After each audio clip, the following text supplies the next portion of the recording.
आज नागपंचमी। या दिवशी शहरात आणि गावागावात नागाची पूजा करण्यासाठी गारुडी जिवंत नाग घेऊन फिरत असतात।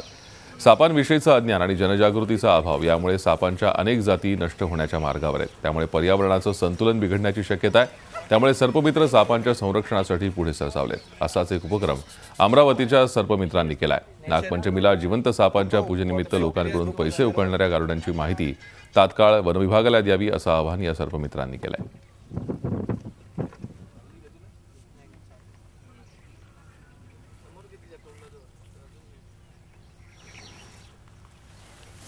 नागपंचमीला जेही आपल्या घरासमोर गल्ल्यांमध्ये जे साप घेऊन येतात, गारुडी म्हणतात ज्यांना, ते सापांचे दात काढून त्यांना अधमरा करून टाकतात। त्याच्यामुळे ते शिकार नाही करू शकत आणि त्यांचा काही काळानंतर मृत्यू होतो। कोणाच्याही घराजवळ अशा प्रकारचं कोणी आलं साप घेऊन किंवा प्रदर्शन करीत असलं गारुडी समजा, त्याच्या कंप्लेंट सरळ वन विभागाला करण्यात यावी आणि पोलिसांमध्ये सुद्धा त्याची तक्रार करू शकता तुम्ही।